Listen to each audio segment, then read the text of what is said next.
Welcome to another episode of Love on the Pod podcast, where we discuss all your favorite deliciously cheesy made for TV movies with humor and fun and a few surprises along the way. I'm Jessica. I'm Danny. And I'm Sherri. And tonight we're going to be talking about Girlfriendship, which originally aired October 1st on the Hallmark channel as part of their Fall into Love series. But before we do that, I wanted to go over some housekeeping from last week. We talked a little bit about the pumpkin latte in Pumpkin Everything. And I wanted to mention, if you're looking for a way to make a delicious pumpkin spice latte at home, I have a great recipe for a pumpkin syrup that you can stir into your coffee or drizzle over ice cream. It's made with real pumpkin puree, and I will put it up on our Instagram page. And I think, Jess, you had a little information about the PSL. Yes. So we all know that the PSL doesn't actually have pumpkin in it, right? And if you don't, here's your fun fact of the day. So that pumpkin syrup is a great, or sauce. Is it a syrup or a sauce? I believe it's a sauce. What's the difference? Do we know the difference between a syrup and a sauce? I can kind of imagine the difference in my head, like the consistency. And the kind I make is definitely a sauce because it's got pumpkin puree, brown sugar, and other ingredients and spices. Does it have dairy in it? No. Oh. Mine doesn't, but it's delicious.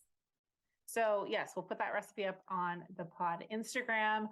But we were wondering last week if the PSL was trademarked by Starbucks, and indeed it is.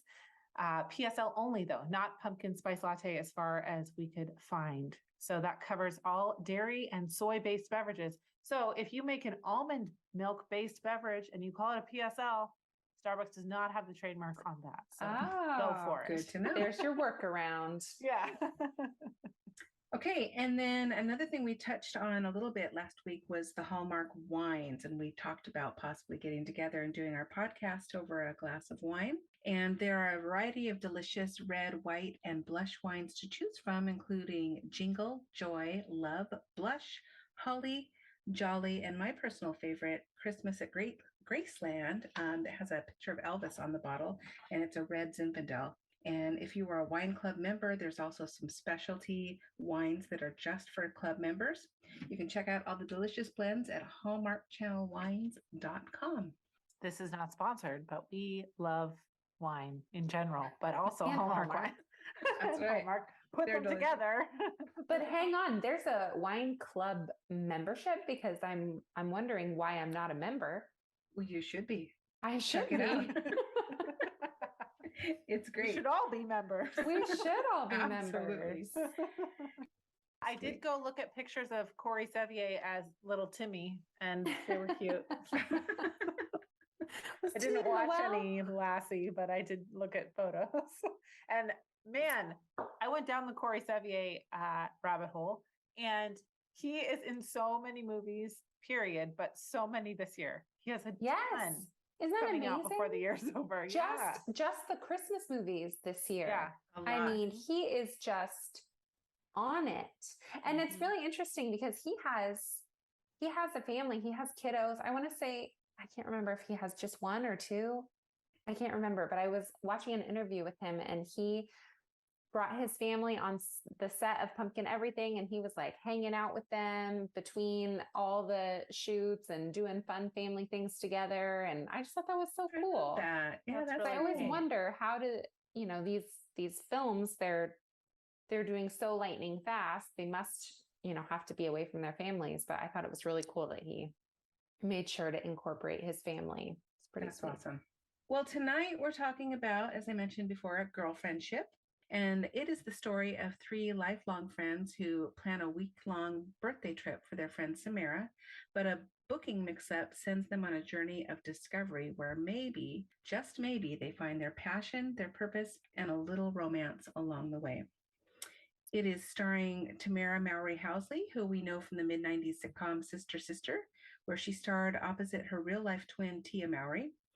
Tamera has become a Hallmark movie favorite, also starring in the Christmas originals The Santa Stakeout, Christmas Comes Twice, Love that and one. Christmas Miracle. I've seen The Santa Stakeout, and it's really cute. So cute. And also starring Lyndie Greenwood. She is a Canadian actress best known for her role of Sonia on the CW's Nikita. She also had a recurring role on Fox's Sleepy Hollow. And then Krystal Joy Brown rounds out the cast of Friends. She's a talented Broadway TV and film actress, starring on Broadway as Eliza Hamilton in the mega hit musical Hamilton. Oh, did not know that. How cool. Oh, that's really cool. And then, of course, we have to have a handsome leading man, and that is Brad James. He's a former Marine turned TV and film actor. You might recognize him from his role as Todd in Tyler Perry's sitcom For Better or Worse. He is married to the director of Girlfriendship, Keisha Knight Pulliam, who we all know as the darling Rudy from The Cosby Show. That's so cool. That's I awesome. loved her on Celebrity Big Brother. And I didn't know that she was a director. I didn't either. How cool. I feel like it's such So- more common transition to see female actresses moving into directing. Mm-hmm. Melissa Joan Hart is a director. A bunch of different people are directing. Candace Cameron's directing. Yeah, it's cool to see that transition because I think they have a different perspective from being in front of the camera first. Sure. So, okay, let's just jump right into Girlfriendship. We open in downtown Kansas City, and Tamera is heading to her office at Mahogany, which is a real Hallmark greeting card company inspired by African culture. I did notice that Tamera stopped by the coffee bar to chat with a coworker on her way into her office. And we see the usual things like a coffee pot, stir sticks, syrups, pastries. But if you look closely, and the bottles are facing the wrong way, but you can tell by the shape, there's a can of Old Bay Cajun seasoning, a bottle of Cholula hot sauce, you can tell by the round wooden lid, and what looks to be a soap dispenser. And I'm not really sure why you would have these at your coffee bar. Do people put Cajun seasoning in their coffee? I'm not sure. I mean, I love Old Bay. I put it in everything. I do. It's delicious. I haven't tried it in not my my coffee. coffee. I don't know that I've ever bought Old Bay seasoning before. Oh my you gosh. can tell On it's the shrimp. yellow can with the red lid, and it was sitting right So there next to the good. coffee pots. So That maybe they're is onto hilarious. something. Who knows? Maybe. Or maybe it's like a coffee and cafe. Maybe they do like Cajun breakfast sandwiches or something. Could be. Maybe somebody sprinkles them That on would their also bagel. explain the hot sauce. True. Yes. True. Okay, so we pan over to Tamera in her staff meeting. She's presenting the financial report, and her boss presents the team with a challenge to come up with new and creative ideas to fit the needs of their community. Next, we meet Eva, and she's sending her kids off to school and her husband off to work.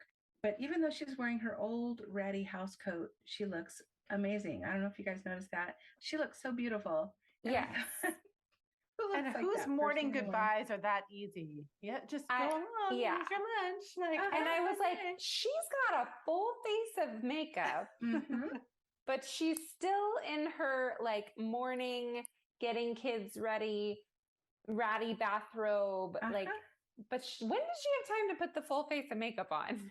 And did you notice every child had an individual lunch that was different? Mm-hmm.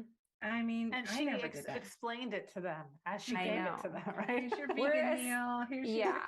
We're establishing that she is like super mom Super because mom. I Super tell you organized. what, when I pack my kids' lunches, everyone gets the exact same thing. And when it's lunchtime at school and they're like, I don't like that, I say, too bad. Mom is Mhm. not making 4 different lunches. Exactly. And how much food do you have to keep in the house to accommodate Oh that my many gosh. lunches? Right. Really? Does each child have their own separate shelf in the refrigerator? I mean, Oh, wouldn't you know that what be I used to lovely? say when you guys were growing up, you get what you get and you don't throw a fit. Yeah. So yes, Oh, we are establishing that Eva is a stay-at-home mom who likes to be in charge. Mm-hmm. And then the final friend we meet is Renee. She's a salon owner with a lead stylist, Stacy, who doesn't tend to prioritize timeliness. And she's Mhm. sweet, but a little scattered. So we see that. Is this the scene where we see her rushing up to the door and she She's late. Consistently Clearly, she's does. late. Mhm. hadn't opened the door like she was supposed Yes. to? She has this little chitty chat with her, right? When they come inside. And I'm thinking, this is your lead stylist. Like she gives her attitude. She's so rude to her. Yeah. She's late. And it seems like this is not the first time that this happened. I'm like, I would not be giving that person any responsibility. No. Well, and I also had the thought, like, why are we having this conversation in the front of the salon, in front of customers? Yeah. My customer service heart was just like, oh, go in the back room and talk about this. This is not appropriate. Don't have this conversation in your lobby while everyone is coming And inside. Stacy's attitude was kind of, don't worry, girl, I got you. Yeah. No, you don't. But you don't. You're late. Yeah. Customers are waiting outside to come in. Like, no, you don't have it under control. Right. Oh, gosh. So they get to work. Renee and Stacy are doing the hair of two young girls who we find out are foster children, and they have just found out that they've been approved to be officially adopted by their foster mom. And we start to see that Renee longs to be a mom like her friend Eva, while maybe Eva envies Renee's career. So Eva is coming in to get her hair done. Renee discusses plans for Samara's birthday and how she wants to plan something really special. And I'm thinking, dang, I wish my friends would plan a week-long vacation for me No for my birthday. kidding. I mean, to go away for a week is not something I can do every year, right? With kids, like you just, I mean, I don't know. I guess sometimes some people find a way. Some people do it. Yeah. They do. But not at the last second. Not let's leave today. You know? Exactly. Yeah. Right. Oh, your birthday is coming up. Let's book a flight somewhere. Right. Maybe a dinner, which I would totally appreciate that. But a dinner. So they are perusing a magazine and they see in the back there's some ads for several women's retreats. And so the wheels start turning and two retreats catch their eye because they're fairly close to where they are. There's the Wilding Out retreat and the Rewilding Women's Retreat. And Renee comments that one sounds a little woo-woo and the other sounds a little woo-woo. So of course, loved that part. They want to go on the one that's woo-woo because they're thinking poolside margaritas and time on the beach. So Renee is going to convince Tamera that she can take some time off of work in honor of her birthday, and Eva will arrange to have her family manage their schedule in her absence. And one thing I noticed, I really love Eva and Renee's playful chemistry. It's so adorable, and they seem like they're really friends, and it was really believable to me. One thing too that I noticed or I thought of is that there is no way a hairdresser who owns a salon can just take off. Like, no, she would have dozens of clients that she'd have to cancel on who would be and leave Stacy quite upset. Stacy. Yeah, exactly. You can't. Yeah, you have to plan these things well in advance. So well, yeah, and she's saying we're gonna fly out tonight, and I'm thinking there is no way. Eva has, what was it, 4 children? 3 or 4 kids. 3 or 4 kids. Yeah, I can't remember. Regardless, 3 or 4 kids, and she's just gonna fly out tonight. I mean, even if her husband is super dad and he can take a week off of work to babysit while she's gone, or not babysit, but to be home with the kids while she's gone. Yeah. I mean, wouldn't he appreciate a little bit of a heads up? I think so. You know, I'm leaving for a week. Yeah, same with Samara's job. It seems like she's in the running for this big promotion. She's, you know, an important part of the team. She's just gonna be like, see you later. I'm leaving for a week. Yeah, I'm leaving for a week. It's my birthday. I hope I get the job, but my birthday is kind of a big deal. I'm not that dedicated. So it seems like something that should be, hey, next month I'm gonna be going on this trip, or you know, a few months down the line. Yeah. Somebody's got to learn how to make all those individuals lunches. Exactly. Yes, because you know those kids are going to be coming home upset. Where's my vegan they meal? didn't get their certain. I got Timmy's lunch and he got mine. It reminds me of in the animated movie Sing, when the pig, the mom, she like takes off for the show, and so the dad has to take care. They have like 25 kids or something, right? All but the little he's totally overwhelmed, does not know what's going on at all. Yeah. But bless his heart, he tries. He tried. Right. Yes. So back at Mahogany, Tamera is informed that they've posted the head of finance position that she's been hoping for, but they'll need to interview other interested candidates. So she is professing her professionalism to the hiring manager when she gets a loud call from Renee telling her all about the Wilding Out retreat. Renee actually goes to Samara's house to pack for her while still trying to convince her that the retreat is just what she needs. Self-care, live, laugh, love, and Samara finally agrees. They can't wait to be poolside, sipping those margaritas. So Would Renee, anybody let their friend pack for them for a vacation? absolutely Oh, I would not. be so mad. No. I love packing. I I like get to pack so too. much joy out of packing.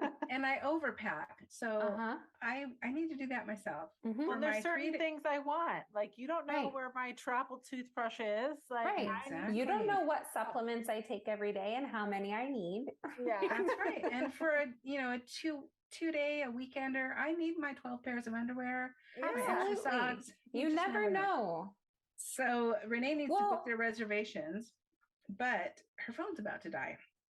So Oh, she quickly darn makes a phone. call to Stacy, her lovable, less than reliable stylist, with instructions to book their retreat, the Wilding Out retreat. What could go wrong? Right. That I literally wrote down when I was watching this. What could go wrong? Pretty much everything. First of all, we know Stacy is a dingbat and she is Uh-huh. going to mess this up. Right. Absolutely. But I'm like, the amount of time you spent on the phone with Stacy, couldn't you have just called the place You could have yourself just and made the Right. reservation? Exactly. Or don't they have a Exactly. website you can log on to? Well, yeah, I don't call people to do anything. No. Right. She knows this girl is irresponsible. Yeah. Why She's not setting trust her herself to up for book failure. your week-long trip for you and 2 of your friends? But then we don't have the movie, right? So True. that's how we got here. True. Exactly. Thank you, Stacy. Yes, Stacy. Cheers to Stacy. So before they go, Samara wants to look in on her mom. She brings her a coffee and reminds her about the day's activities. We realize that mom has become forgetful, and we see it's a concern for Samara. So she wants to make sure that she's being well taken care of in her absence. And we also learned that Samara was once a painter, but it didn't pay the bills. And so then that's when she ended up taking the job in finance. So the girls fly out to attend their Wilding Out retreat. And they spend a night in a hotel and awaken fresh and ready for fun. However, instead of the limo they're expecting, they're greeted by a brightly colored shuttle bus. Mm-hmm. Yeah. This shuttle bus came for just the 3 of them, Just right? the 3 of them. That's it. Nobody else getting on this bus. What wasn't there other people? Why can I say words? Wasn't there others? Weren't there others? Weren't there Well, others in the on slow bus? motion scene of them walking out in all their amazing clothes, there was Oh not. my God. The shuttle bus has arrived and they are starting to rethink this retreat when out of the bus steps handsome Kareem, the Mhm. medical director for the retreat. Yes. And he and Samara seem to have an instant connection. Because it wouldn't be a Hallmark movie without love at first sight. Exactly. No, but also when I go on a retreat, maybe there's a medical person available, but do they come to pick you up? No. Are they the bus Absolutely driver? not. No, they're You not. don't see them unless you have a medical issue. Well, Yeah. he's a doctor/bus driver. is what Okay, we've that was established. the other thing. This is a man of many talents because why is the doctor driving the bus? Because his sister runs the retreat and he does what she says, right? Maybe? Sure.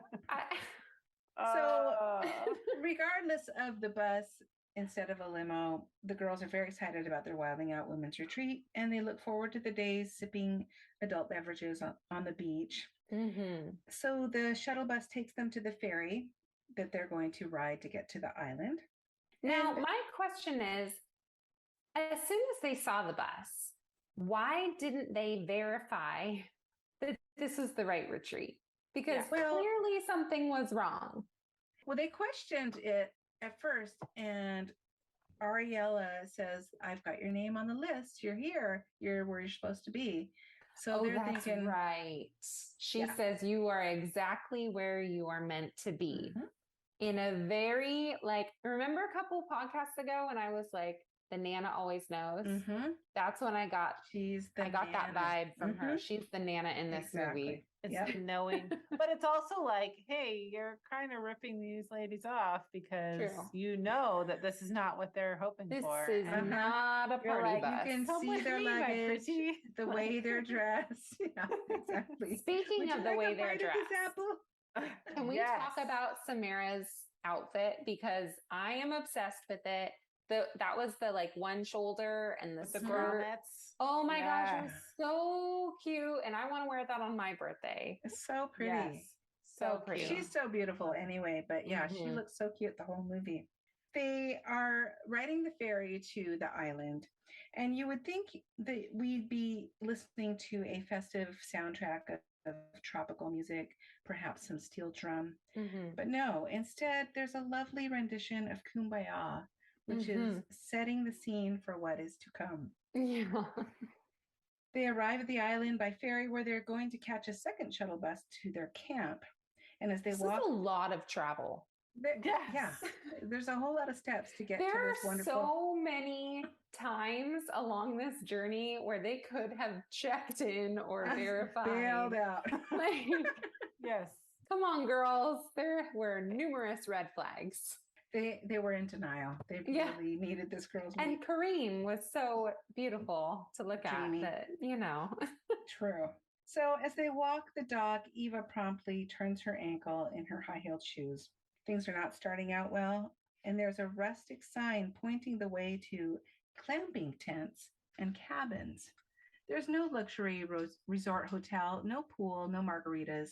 They have landed at Camp Ibi Shira Oman on Edisto Island, South Carolina Lowcountry, home of one of the surviving Gullah Geechee communities. They learned that Ariella has a long family history on the island.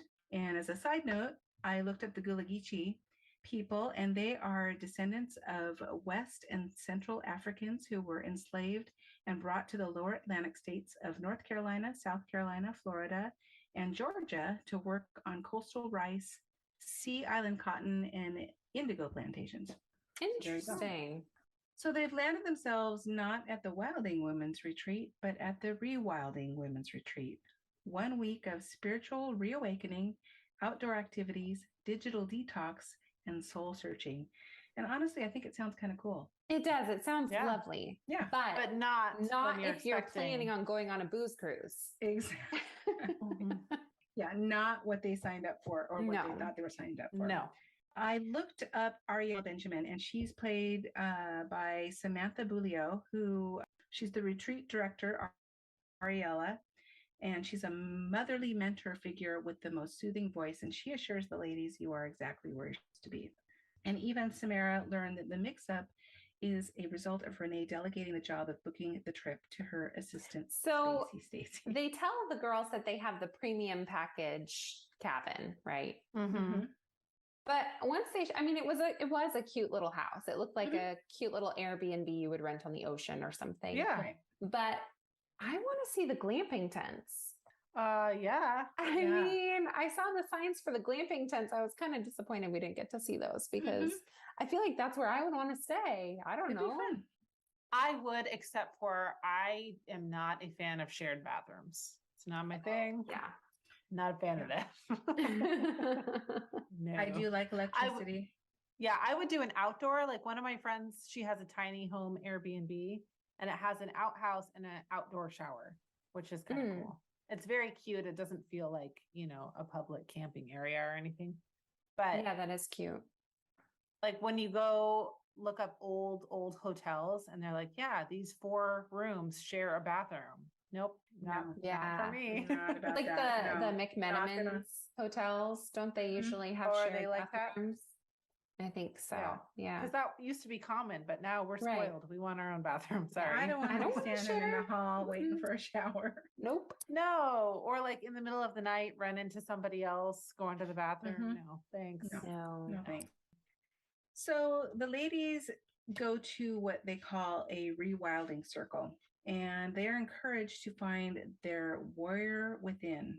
Make peace with the woman you think you should be or want to be so you can connect with the woman you are. full of vim and vigor, not sugar and spice. So I had to look up vim and vigor, of course, which means energy and enthusiasm. The term is used, it states the idea twice using different words in order to strengthen its meaning. So I want to use that now. Vim and vigor.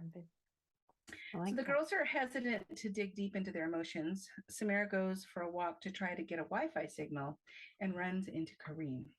Of course she does. So she voices her frustration over the botched birthday celebration, and he offers to help. Meanwhile, Renee is painting designs on the retreat attendees' faces, and Eva has turned it into a cash flow opportunity to make a little change. And because you can tell she's this businesswoman that's just dying to get out. Yeah. And get a job. She likes to be in charge. She likes to manage. She does. And you can see that because she's managing her household. She's managing her family. She wants to manage Eva. She wants to manage the salon. She's doing that, but not in a professional capacity, I guess you would call it. But you get the sense that she'd like to do that in a professional capacity. So Ariella agrees that yes, it may indeed be time for a little change, but not the kind of change they're talking about. And she reiterates that they did indeed come to the right retreat after all. So pan back to Samara and Kareem. She accompanies him to his cabin so she can use her phone on the down low because they're supposed to be doing this detox technology. And she notices a listing on his computer for an Edisto Island cafe for sale. And I notice in these movies, there seems to be this running theme of nosiness, where you kind of take a peek. Oh, what's he checking out on his computer? Yes. Interesting. So, let me just open up this mail. Or yeah, what's on this notepad here? What's behind door number 3? So Samara has this presentation to work on for her job so that she can try to get this promotion. But rather than taking Kareem up on his offer to work on it in his office, she tells him she's going to convince Ariella to help her leave the retreat right away. So she wants out. She wants to go home. And the girls return to the cabin, and Samara tells them that she has booked flights for them to return the next morning. They just have to figure out how to get off the island. So Samara pleads her case with Ariella, but once again, Ariella bestows her wisdom, stating, there are no accidents in the ancestors' universe. She's so wise. She's very wise. I even wrote that down at one point, that she's like firm and she's wise, but she's very kind. So it's like, you don't like what she's saying, but you want to listen to her. She's very gentle in her delivery. Yeah. She draws you in. She says, you don't fix fate, dear. And Samara resists, but she finds out that the ferry doesn't come until Friday. So they are here for the duration. Okay. So the ferry only comes on Fridays. So there's no way to get off the island unless it's a Friday. So what if you have a doctor appointment on Tuesday? Do you have to just get a hotel? You have to have your own boat. I mean, probably. Yeah, you probably have your own boat. Yeah. If you're an islander, you would probably. But even like here for, say, Vashon Island, which is a small island relatively, there's ferries every single day throughout the day to get on and off because people need it, right? Yeah. Well, and I imagine not everybody works on the island. They have to go to work. So they just have an extra house that they live in during the week and then come home on the weekends. Yes. It doesn't make a lot of sense. But again, it's why we have the movie. So we're going to roll with it. So having found out that she can't leave, Samara retreats to Kareem's office to work on her presentation. And he arrives with a lovely food tray, knowing full well that there was no way they were going to get off the island that day. So hold up. Kareem is a bus driver, a doctor, and a chef. Yes, he's prepared a delicious meal. He is very well-rounded. Can I just dash our dreams for a second? Because I just looked up the ferry schedule in this island just to see what it is. And it says that most visitors will drive there or will travel there by car. So there must be a bridge because you can get on and off by car. Maybe the shuttle only works on Fridays as well. And they didn't bring their car, so they're No stuck. Ubers to the island. Nobody's going to mention this. They're just like, sorry, no boat. You're stuck. Well, I was waiting to find out that the Wild and Out retreat was like just on the other side of the island or something, and they could have walked there. Or there's like a secret ferry that she's not telling them about because she doesn't want them to leave. Late at night, couples they hear the retreat. woo woo in the distance. Yeah, like that movie, Couples Retreat. Totally. Yeah. So a flirtation ensues, of course, between Tamera and Kareem. Then we cut to the rewilding circle again, where they are learning the art of basket weaving. And the design you come up with will teach you about the changes you may need to make in the design of your life. I thought that was really profound.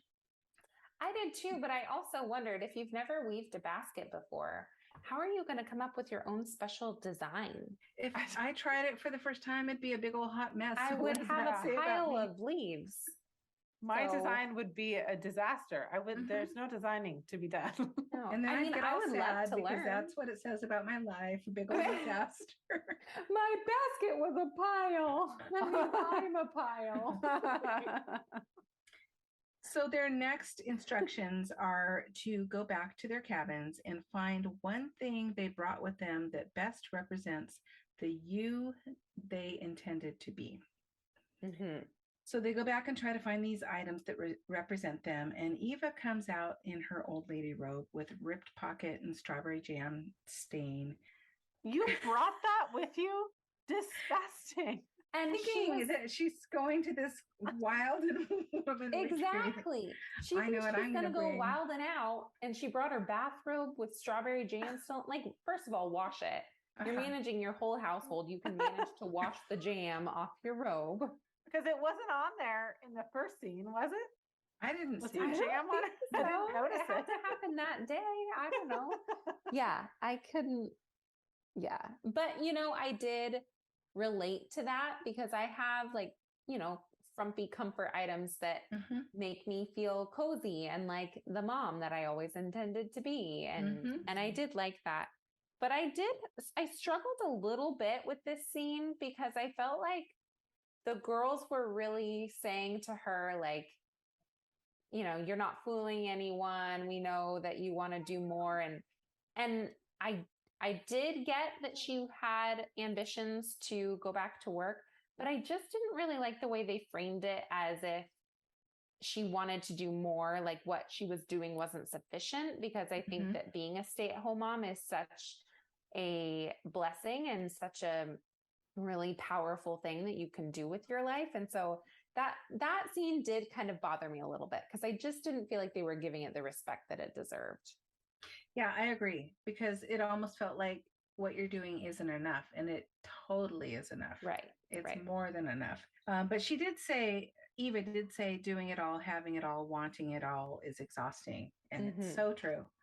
So then we go to Renee's identifying item, which is her curling iron, because she sees herself as someone who just wants to take care of others. Mm-hmm. And as we've learned, Eva tends to be a little on the controlling side, and she means well, but can be overbearing. And she had taken it upon herself to unpack Tamera's bags for her. And What? yeah, No. So Renee packs her bags and then Eva unpacks her bags. Mhm. Apparently, I don't Tamera's know that I'd be helpless. friends with these people anymore. No. I'm like, stay away from my underwear, okay? Do not No. touch my bags. And I don't know about you guys, but I am not an unpacker in a hotel or an Airbnb. Mm-mm. I typically will live out of my suitcase unless I like have stuff that needs to be pressed or Yeah, something. Or hung up. Mm-hmm. Yeah. Me too. Like when we went on a trip last week, Felicity immediately got all of her stuff out, put it all in the cabinets and stuff. My mentality is I'm afraid I'm going to forget it. So I just leave Right. it in my Mhm. suitcase. Or Yeah. whose stuff has been in there already? I don't want is my this stuff. clean? Yeah. Yeah. No, I'm not into that. The only time I have ever unpacked my bag is when we went on our honeymoon because we were staying for, I think it was like 9 days. So Mhm. I thought for that long of an amount of time, I'll need to be go ahead organized. and unpack and be Mhm. organized. But anything else, I don't think I've ever unpacked anywhere else, unless, Mm-mm. like you said, Jess, unless I needed something to not be wrinkled or, something like that. I've For also someone never else- unpacked one of my friends' bags without asking them either. No. No. Or I don't your know guys' what's in there. It's for not my that matter. business. I know. Yeah. So, and that brings up a good point though, because when Eva was unpacking her bag, she finds some paintbrushes in there and she says something like, "Oh, no, not this." And she sticks it in a drawer. And you get the feeling that she doesn't want Tamera to pursue her art and that it was a mistake. And so she's trying to hide it. But Tamera opens up the drawers and finds the brushes, and she realizes they had been in her suitcase since her final art show in college. Which, sorry, but this is weird because she clearly says that she goes on a trip for her birthday every year. Yeah. Yes. And that was 10 years ago. So you've used this suitcase how many times and you've never found these hidden compartments somewhere that she does say something about which suitcase did you grab?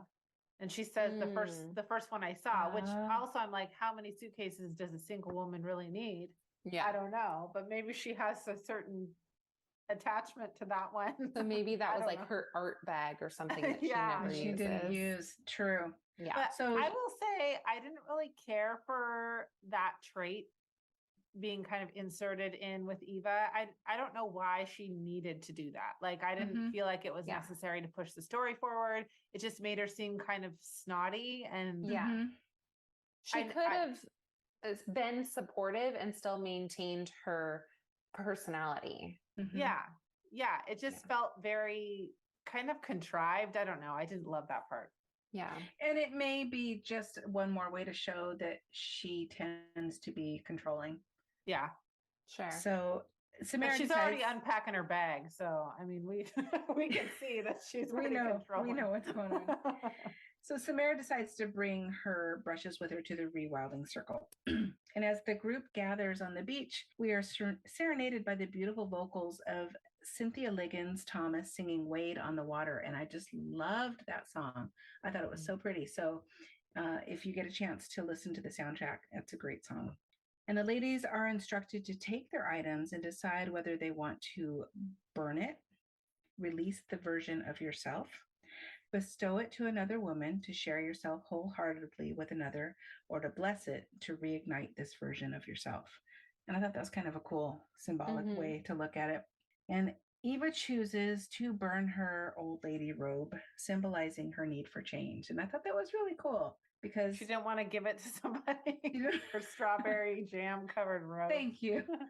I mean, I did kind of think that maybe she was going to give it to Renee because Renee wants to be a mother. So I thought maybe she was going to give it to her. Cute. Yeah.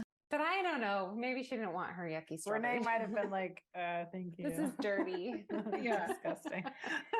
And Renee, I was confused about this part with Renee because she's peeling off her stick-on nails and throwing them in the fire. And did she bestow a hairpin on Samara? Yeah, it looked like she was putting a pin in Samara's hair, but I thought she was bringing a curling iron. But I guess at the beach, you can't plug in your curling iron. So maybe that was just their way of showing that she's taking care of her. Maybe. I don't know. Did it have a star on it? I was just going to say, was it a star hairpin? And we're going to see this in lots of movies. You're a star. And then the next part, Tamera blesses her paintbrushes. She goes down to the water and gets down on her knees, and she's blessing the paintbrushes, and she chooses to embrace her inner artist. And I found that really touching. I actually teared up on that part. Yeah, I liked that a lot. It's so important to kind of peel back the layers of the day-to-day and get to the root of who we are as women. And we tend to be so busy nurturing others and pleasing others that sometimes we lose a bit of ourselves. So I was really touched by that part. Yeah, I like that. Well, I think this movie explores a topic that you don't see on Hallmark very often. Of course, we've still got the love part of it, weaving its way into the story like it always does. But it's not that predictable story that what's going to happen next, which is what we love, part of the comfort of Hallmark movies, but also, can get a little monotonous. So I appreciated the different perspective on this story. Yeah. I do too. I thought it was great. And the love part, I honestly felt like it wasn't necessary. I felt like they could have been just friends. He could have been kind of someone that helped guide her on her path, but they didn't necessarily have to have a love connection. I disagree. like It's the love. Hallmark. I need a love story. Mhm. No matter how small it is, it needs to be there. If I watch a It was Hallmark cute. movie and there's no love, I'm gonna be real disappointed. I just really Somebody's got to fall in love. So Renee and Joy is Ariella's niece. They're outside one of the tents, and Renee is fixing Joy's braids when Eva walks up and compliments Renee on her ability to take care of others. She's proud of her, and she is glad that she was able to invest in Renee's salon when she opened it. But we learned that Renee wants to actually buy Eva out of her investment in the salon, freeing up Eva to invest in herself. Mm-hmm. They talk about Renee's dream of having a family one day, possibly adopting or fostering. But you get the feeling that Eva is a little miffed that that Renee wants to buy her out of her part of the salon. Yeah, I think she why likes to feel needed. Mm-hmm. So this is why you don't go into business with friends, okay? No. It's very complicated. Somebody always gets their feelings hurt. It's just, and also this was another theme that I kind of had the feeling that it wasn't necessary. I don't really know why she invested in the salon. You can make your own assumptions, but she's not a hairdresser. She's not in the beauty field at all. So Renee probably just needed money, but I don't know. They didn't really show her being involved in the salon at all. So I don't know why she would be upset, like it doesn't, I don't know. And so Renee talks about, you need your time freed up because all the time you spend at the salon, but they didn't really. What is she doing that up? Yeah. What is she doing at the salon? I don't know. Not opening the door. That's for sure. Right. Maybe that's what she should be doing. Maybe unlocking it in the morning. Well, after she makes 75 different lunches. Well, because she would be punctual. She would. That's and true. Organized. Yes, but did she have like an inheritance or cash somewhere? Because she doesn't work outside the home, right? So where did she get this money to invest in Renee's business? Yeah, because she didn't say we. A really good job. Yeah. Maybe, but she didn't say like, oh, my husband and I, like we invested together. It was like, I did. So, but maybe from her other job, like when she left it, she had money and I don't know. Who knows? Maybe she invested in it before she got married and had kids. Maybe. When she had her own career. I don't know. Yeah. So in the next scene, Tamera is on the beach and she's painting when Kareem shows up and admires her painting, and he thinks she should be using her creative talents at work. And Tamera realizes that she ended up at the retreat for a reason. Okay, in this scene, oh my gosh, it was the craziest thing. So they do like a close-up of her face. And I swear to you, she does not age, because I felt like I was looking at Cammie in Twitches. Okay. My girls are such huge fans of Twitches. We watch it all the time, Twitches 1 and Twitches 2. And that close-up scene, I was like, that is Cammie. She looks incredible. So beautiful. It's amazing. Yeah. Tamera realizes she ended up at the retreat for a reason. She's starting to realize that she wants to use some of her creativity at work, and we're going to see how that plays out. We go back to Renee and Joy, and they share a sweet moment. We learn that Joy's mom is not in the picture, and Renee lost her own mom at a young age. And Joy tells Renee that she'd make a great mom, which I think made Renee feel really good, because she's just voicing that maybe she'd like to be a mom. She hadn't really thought about it before. And now someone who doesn't know her that well is telling her that she feels she'd be a great mom. I feel like, well, she's a kid who doesn't have her mom around. So that's a different perspective that I am not familiar with. But I felt like that was very fast to tell somebody, oh, I think you'd be a great mom. You don't know her really at all. Yeah. You have no idea if she'd be a great mom. I mean, she's great at braiding. She's great at doing hair. So that part of it, yeah. But she senses that nurturing aspect, maybe. Yeah, I guess so. That's part of it that she's lacking in her own life. So, yeah. So we get to the birthday, and Renee plans a brief escape from daily activities to celebrate Tamera's birthday. With the help of Joy, they commandeer the camp bus and head into town, where they shop for new outfits. And what does Eva immediately try to replace? Her now burned shabby robe with another oversized, comfy house coat. Okay. But they do talk her out of it. I relate to this so much because whenever I go shopping, I get overwhelmed really easily and I get like hot and anxious and irritated. And all I want to do is buy sweats. I totally get this. I'm like, I would be the first person to reach for the fluffy gray sweater. 100%. You feel like that when you go shopping for yourself? Yes. Oh, yes. I think, okay, maybe it would be a different situation if I didn't have my kids with me. Which in the movie, they're just shopping by themselves. But when I have, like, I always have my kids with me when I go to the store. And so when I'm shopping for myself, I'm immediately thinking like, oh, Tyler needs like shorts for football and Abby needs this. And, you know, Ashby's growing really fast and yada, yada, yada. And then I'm like, well, should I be buying anything for myself? Oh, I feel uncomfortable. I'm stressed. They're being crazy. I need a sweater. You know, because it's a comfort item, right? Comfortable. Yeah. It makes me feel or better. You're at Costco, it's on the end cap, it's on sale. You're like, thank you. I did that the other day blanket with their flannel. or cozy socks. Yeah.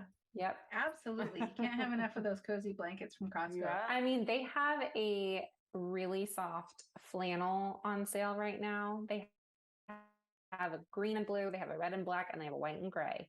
And it's only $8.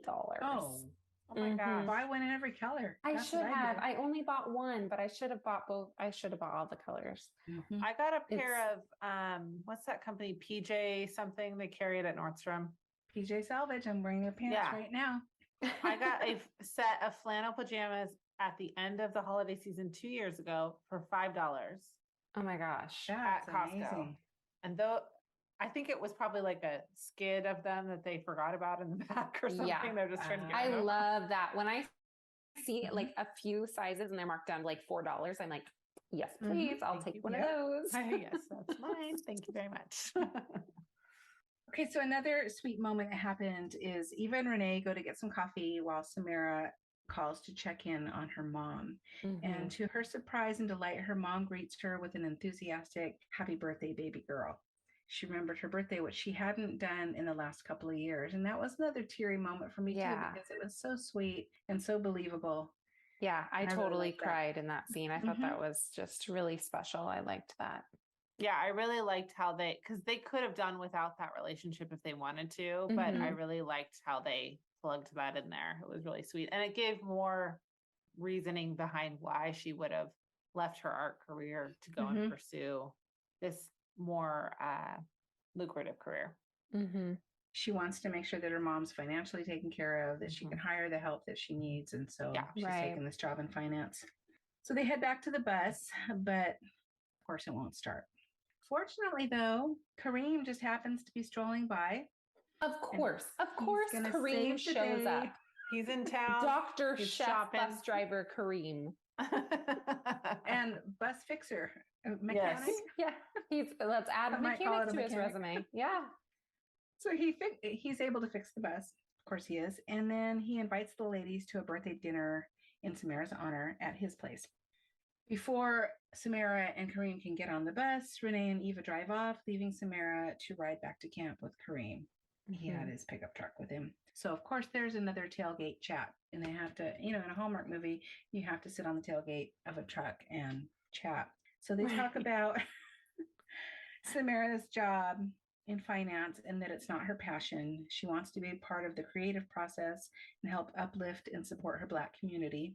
Kareem can relate because he has his own goals and dreams. He would really like to be a chef instead of a doctor. But he do you want to be a chef? He went to medical school. He's like, I like cutting things up, but I love people. He's got severe student loans, but he wants to do some chopping and some cooking. On a very small island. So you know that it's not going to be super lucrative. I mean, even if he's successful, there's not that many people on the island. No, plus he's going to have to do everything. Like, take people's orders, check them out, do all the things. And people that don't live there can only come on Fridays. So I hope you charge a lot on Friday. Good point. Friday, it's quadruple the price. Come on down. But, I did appreciate in this scene how it showed how much of a priority their family values were. With Mhm. both of them, they both really saw, I think, I can't remember if it was Kareem or Samara that said taking care of family is a privilege. And I really, really liked that because I feel like a lot of the time taking care of your family, whether it be your close family or your extended family, can be seen as kind of like an obligation. But I really like that they said it's a privilege because it absolutely is. And I thought that was really special that they both aligned on that. Well, yeah, and I think if you just change the narrative and say I get to instead of I have to, it really changes your outlook on that. Yep, absolutely. Back at Kareem's house, which is beautiful. It's beautiful. It's gorgeous. Yeah. His medical career is really lucrative. Where is he just the medical consultant for the resort? It sounded like he was, for the camp, but then he talked about taking care of the people of Edisto Island. So maybe there's a small, family doctor's office that he works out of to take care of the people. And then his restaurant is only open on Fridays. Oh, okay. That's got to be his business plan, right? Yes. He can become the chef he always wanted to be, but he can still be the doctor and he can still be the bus driver. And heck, he can still be a mechanic if he wants to. He can do it all. He can be his sister's errand person. The ladies talk about how he's an exceptional cook, and they chat about life and their obligations. He's torn between his desire to open a restaurant and his family and community obligations on the island. But Renee says she feels you can be happy and fulfill your obligations. Samara shares with Eva her ideas about putting a creative spin on financial analysis. I'm not exactly sure how you do that, but she wants to create a collection. She wants to create a collection of cards that celebrates Black families reconnecting through family reunions. And Eva loves the idea. They brainstorm ideas and names, settling on Soulful Summers. I was trying to think, I love the idea of having a card line that caters to your own community, but are there enough family reunions that you'd need a whole card collection just for family reunions? Yeah, I was a little confused by that too, because I was thinking, okay, if you go to a family reunion, are you bringing cards for everybody? Probably not. Invitations? I don't know. Or is it just like a lovely picture of a family on a trip? Is that just like the inspiration for the art? Maybe. Yeah. Maybe it would be better phrased as like reconnecting with your family over like a reunion. Because for me, a reunion is like, I see you in person. We hang out for the weekend. We get together for a picnic. Yeah. And I'm not bringing cards to all 100 members of my family who are there. Right. But as they're having these conversations over dinner, the ladies start to realize that the rewilding camp has really allowed them to open up and embrace their creativity and their passion. They're vibing, they're collaborating on ideas. Eva's direction is becoming more clear. Perhaps she should become a business consultant. And Samara's touched when Kareem presents her with the gift of some painting supplies. So he notices things. He noticed that her supplies of paint were getting low, and he brought her some brushes and some paints.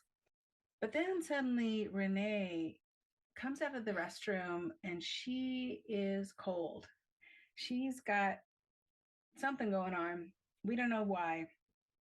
But she shares with Eva that she thinks she's found the hair of another woman and a hairbrush in Kareem's bathroom.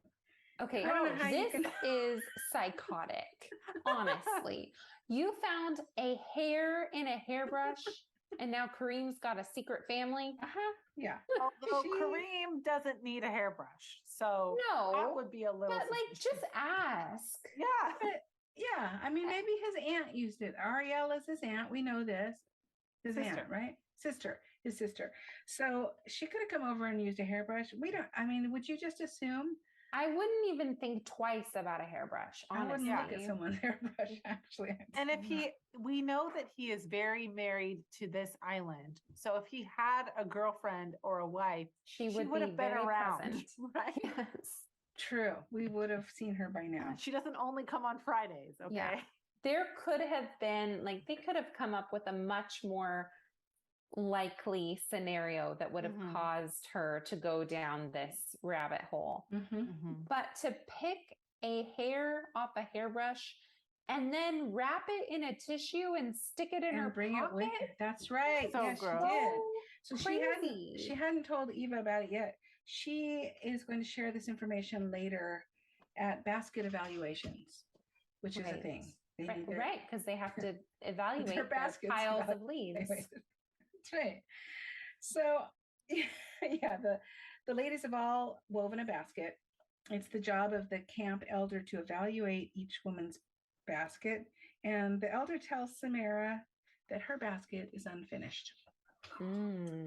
Which Unfinished she presumes, business. yeah, she presumes to mean that might mean that she has unfinished business with Kareem.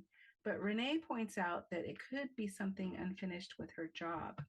But Tamera takes offense to that and accuses Renee of sounding just like Eva, which this then prompts the girls to bicker back and forth. Eva is then offended and stomps off, leaving Renee alone to tell Tamera about the hairbrush. I felt like they suddenly were so nasty to each other. And it was very abrupt. And it just so had I this don't beautiful know. birthday dinner. Yeah. And then suddenly Tamera went on this rant about Eva, and I just felt like it was kind of out of character for her. It seemed very strange that suddenly she was just going on and on and on and saying that Renee had said all these things. And I don't know. I don't know. I felt like they were being really nasty to each other. They could have had a little bit of a tussle without being quite so nasty. I don't know. Well, and I feel like maybe the idea was that they had not had these conversations with each other like they should have, and that this retreat was like maybe helping them pulling it out to of do them. that. Yeah, that maybe they were talking behind each other's backs a little bit. Maybe they weren't having those open conversations that they should. But I agree, it did seem a little nasty and very quick to anger. All of them were very quick to get very upset. But maybe part of that too was the fact that they're starting to realize they're conflicted about the direction of each individual life. And so because they're conflicted about that, they're quicker to anger because they don't know what they're going to do, and emotions They're getting defensive about it. Yeah. So Eva stomps off. You hear her yell out in pain. She's, of course, turned her ankle again and re-injured it. And it's Dr. Kareem to the rescue once again. Oh, yes. And what a magical doctor he is. You know, I was amazed in the first scene. I was amazed. The way you said that was just what a magical perfect. Doctor. Chef's kiss.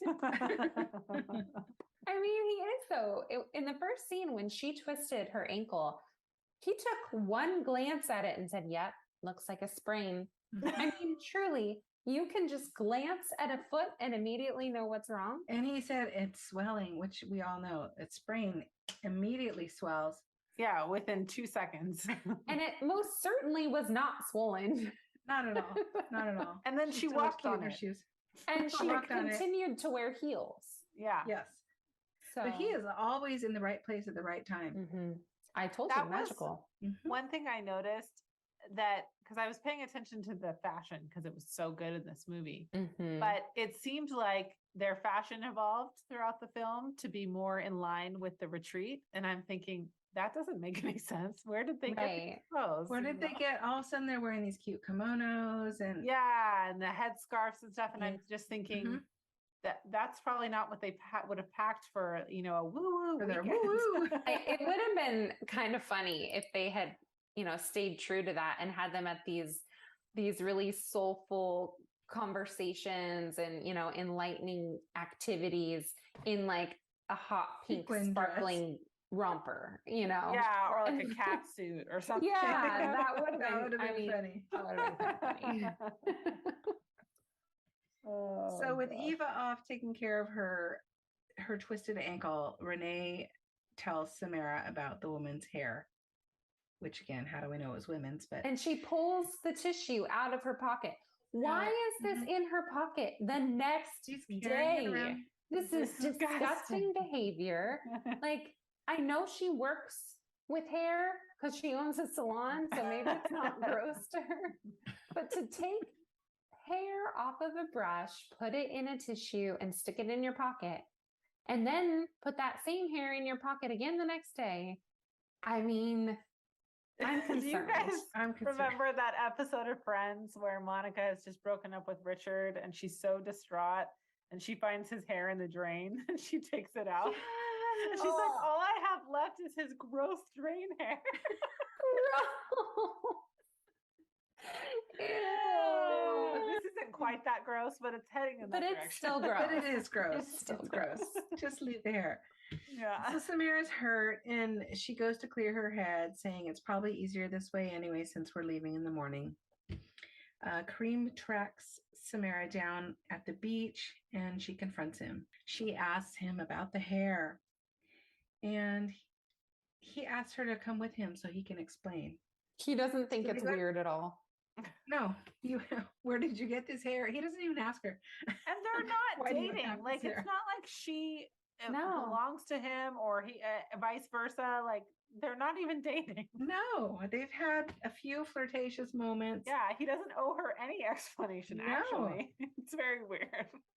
But they do go to Kareem's house where they find Joy painting with watercolors, and she greets Kareem with Papa. He's her father, apparently. We don't know this until now. They've never mentioned it, but he's her father, and that's where the hair came from. I don't like this Samara, storyline. I don't like it. it's very random. If you live with a teenage girl, there is going to be crap around the house that tells people that you live with a teenage girl. More than just a hair and a brush. Right. Yeah, she's going to have her own room. She's probably going to be there since she lives there. You know, it's just, I don't know. Why wasn't she there the other day when they had that birthday lunch? Why would he not invite his daughter to that? Yeah, when they're having these heart-to-heart conversations, it never comes up that, oh yeah, he's my dad or Ariella is my aunt. It just seemed They were sitting on the tailgate of his truck. He didn't think to mention his daughter. I have a daughter, and you've met her and had kind of a big with her. deal. Yeah, kind of I a don't big know. deal. I just thought I know that they needed some kind of conflict here, but I felt like they were grasping a little bit with that one.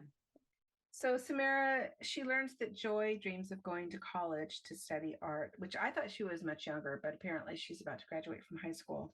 But she's staying home because Kareem wants her on the island helping the community. Obligations before dreams. I don't know what it is that she does to help. They didn't really go into that. But Samara steps in and tries to make Kareem see that Joy can do both. She can do her art, she can go to college, and she can still come back to the island. But he's not having it. In fact, he's upset that Samara didn't back him up, and it's time to get her back to her cabin. I'm sorry, but did he go to medical school on this island? I don't think so. Pretty sure no. Yeah, I found this very sexist. I don't know. I was like, what? She owes the island something? I understand a sense of obligation to your community, but like, she wants a career. She wants to do what she wants. And you did that too. So no.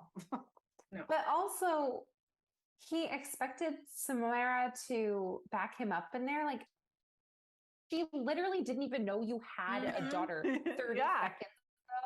And now suddenly you want her to act like a mother figure and back you up? Excuse me, no. Like, it's very weird. Yeah, that was bizarre. So on the last day, there's one final group session with Ariella, and then they're free to go. And this is where the girls get their whisper rock. And Danny, did you want to talk about that a little bit? Okay, so the whisper rocks. Yeah. So on the last day, all of the girls get a whisper rock to take home with them. And these rocks are symbolic of their time there. They get to bring them home. And then it is said that the ancestors will use these rocks to whisper to them when it's time to return to the island for some more rewilding. I like that. That's cool. I do too. That's really cool. So Ariella notices that there's something that seems to be wrong with the the trio. They're quiet, they're disconnected, they seem like they're still angry at one another. Tamera goes to Kareem's office one more time to use the Wi-Fi so she can send her original proposal that she had been working on. She's not going to take the creative aspect. She's not going to take a risk. She has obligations, and she needs to focus on those, and they come before her dreams. Then the ladies board the bus and they head home. When they're boarding the bus, did it seem to you like they were all saying goodbye to each other? I was thinking, because they seem like they're all trying to say goodbye, and maybe they're just trying to establish that they've made up and that they're not fighting anymore. But they all seem like they were saying goodbye to each other. And I'm thinking to myself the whole time, aren't they getting on the same bus? They're all a very long journey back. And then they have to board a plane to get back to their home. Yeah. But then they get home. Tamera and her mom share a sweet moment as her mom shows Tamera the painting that she's been working on during the week that Tamera's gone. Her mom acknowledges that she has memory loss, but she says when she's painting, she remembers herself, which I thought was so sweet.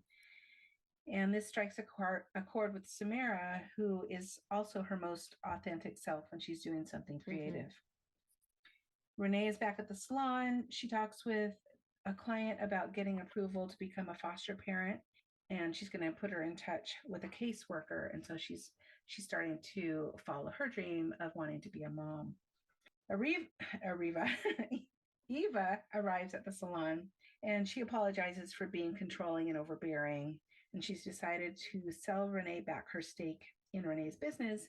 And she's going to get a job herself and pursue her desire to do something else outside of being a stay-at-home mom. So then we're back where we started at Mahogany, where Tamera is ready to do her presentation for the promotion in finance. But she hesitates as she starts her slideshow because it's not the PowerPoint with the graphs and charts that she had planned to present, but rather the Soulful Summers campaign. And what words popped into my head when this started happening was, you can't fix fate. Yeah, it's like true. Ariella said, you can't fix fate. The wise words of Ariella. But you can see she has a panic moment because she's not sure what she should do. But that moment she realizes she can fulfill her creative dreams and her obligations, and decides to proceed with the new creative presentation celebrating the meaning and beauty of Black families. She's passionate about this creative direction, and her boss and hiring manager question whether a job in finance is what she really wants. Answer to that, no. She's and not her boss be able is to... pretty cut and dry about this is not a creative position. Okay. Here's the requirement. It's not. It's a finance position. Yeah. You can't do both. No. Even though you could, the whole theme of the movie is you can do both. In this scenario, you can't do both. Yeah. It's a finance position. It's not numbers. You weren't asked to design a card campaign. No. Yeah. Yep. Absolutely. So we're back at Tamera's home, and the trio's back together, and Tamera has a package on the porch. She opens it up. It's from Kareem. Inside is the Whispering Rock that she had given him, as well as the painting that she had been painting on the beach. It's of Tamera, Renee, and Eva. And they share how much the retreat meant to them and talk about how they've all come back changed for the better. The financial director position is awarded to an outside candidate, and Tamera understands she's outgrown charts and graphs and knows it's time to move on and pursue a job as an illustrator. The hiring manager agrees and assures Tamera that it'll be hard work, but they would love to have her come on as an illustrator. We close to the gentle sound of Kumbaya playing and Tamera returning to Edisto Island. Kareem shares that Joy has left for college at Spelman, and he has purchased the cafe space to open his own restaurant. Tamera's painting of the three friends inspired him to go for his dream. The painting represents everything he wants guests to feel when they go to the island: connection, belonging, and family. So I feel like the painting should be in the cafe. I thought so too. Yes. Also, I really felt like the movie ended very abruptly. I do too. I was watching, so they're walking up to the cafe. She's realizing that he bought it, and everyone's getting their happy ending as they are due because they're in a Hallmark movie.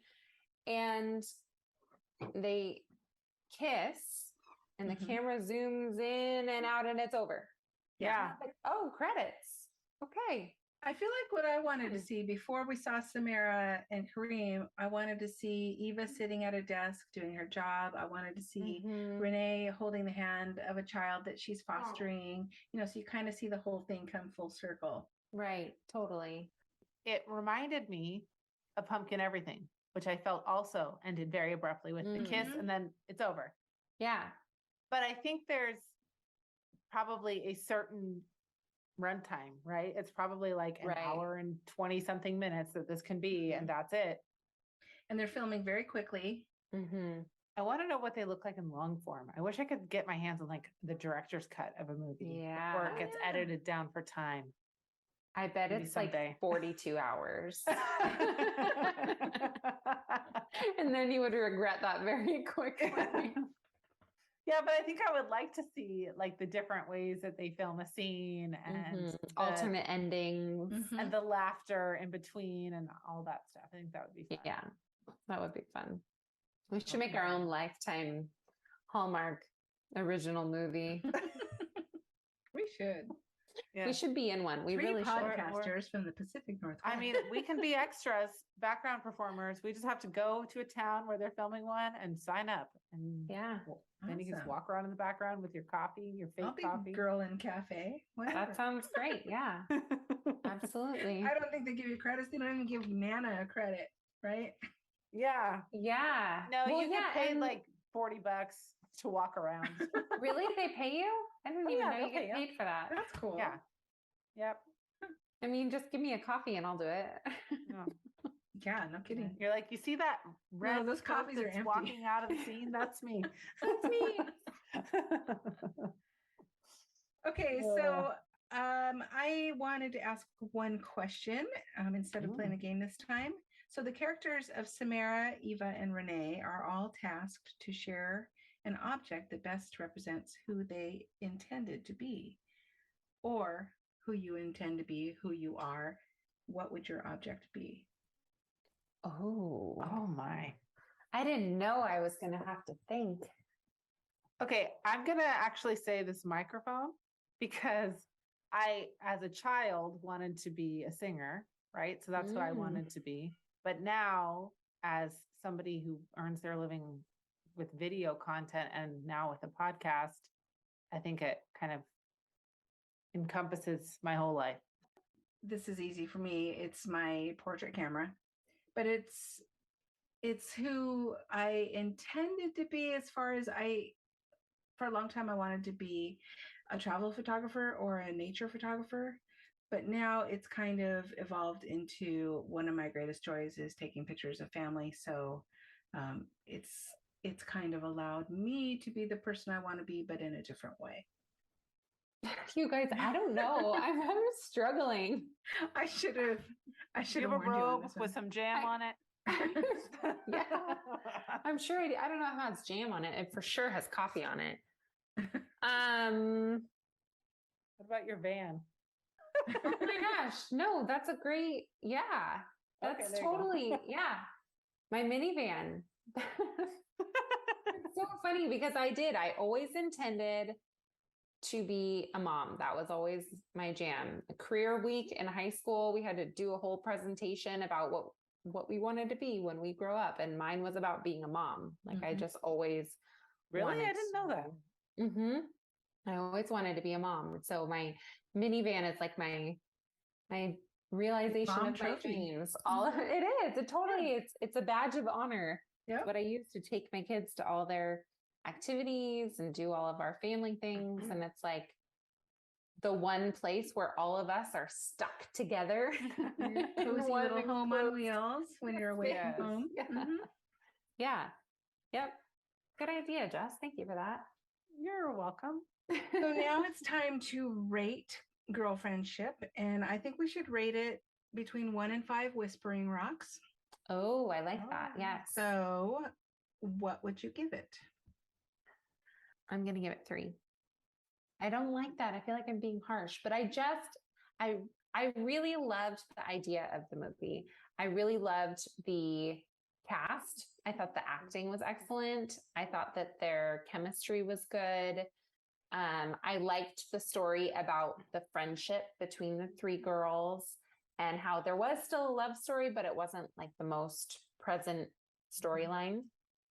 But I don't know. It bothered me how Eva had so many negative personality traits that were thrown in there that I didn't think were necessary. I thought that they could have done away with that and allowed her to be a little bit more kind and gentle. And I really wish that the whole conversation about the robe being her personal item would have been done differently. I just felt like they were a little bit harsh and a little bit, I don't know. I don't want to say disrespectful, but maybe just not super aware of how important being a homemaker is. So that part kind of rubbed me the wrong way. But aside from that, I did really enjoy the movie. I think I would give it a 3. 3 whispering rocks. Okay. I think I would do 3.5. I liked the relationship between the girls. I really liked Tamera and her mom. Did not like the choice of the name Tamera because it reminds me of The Ring. That's the only thing it will ever remind me of. But I got over that quickly. But I just felt like there were some plot holes and some kind of weird directions that they took the story that I didn't really love. But the overarching theme I really appreciated. And I liked that they shot it in the actual location and that it wasn't dressed up to look like this place because it actually was the place. I thought that was cool because they don't do that a lot. Okay. And I am going to go with also a 3.5. I felt like there were so many subplots that they could have explored more. I would have loved to see a little bit more about the relationship between Tamera and her mom. Just a little bit more. And I still don't feel like she absolutely had to have a love interest because the movie was about the relationship between the girlfriends. And I loved that. I thought the acting was superb. I thought that their friendship was believable, but I just didn't feel like she had to have an actual love interest. So 3.5 whisper rocks for me. And I just wanted to close with, if you want to learn more about Edisto Island and the Gullah Geechee culture, you can go to discoversouthcarolina.com/Gullah. I'm so excited for Christmas movies. Yes, I can't wait. Me too. Yeah, we're all Christmas from now until January. So it makes me so happy. I was listening to Christmas music in the car today. And I must tell you, I have discovered the ultimate way to watch a movie. I watched Gullah Gullah Island. That's a good show. I watched Girlfriendship in the bath. Oh, you guys, it was fantastic. I had a bath bomb. I turned the main light off and just had the more dim light on. And then I put my laptop up on the counter and watched it from the tub. And it was glorious. For some reason, I'm just not a bath person. I don't know why. I want to be. I aspire to be. I buy enough bath bombs to be a bath person. No. Hot tub? Yes. I was going to say, do you like the hot tub? Yeah. But I'm more of I would rather sit on the bottom of the hot shower and just let it run. I do enjoy that. I do. I would love to have a Vichy shower or Vichy, however you pronounce it, shower in my house someday. That would be cool. It's my ultimate dream. Just lay there. Just have them. That would be really cool. I really want to have a TV outside so that I can watch movies from my hot tub. Yeah. That would be glorious. Or you could just set up a projector. That's true. Yeah. That'd be awesome. We should watch one of these movies together with a projector. Yeah. It's not raining. Fun. We should. Yeah. Be sure to follow us on Instagram at loveonthepod or email us at loveonthepod@gmail.com. Have a great Halloween, and we will see you next time. Bye.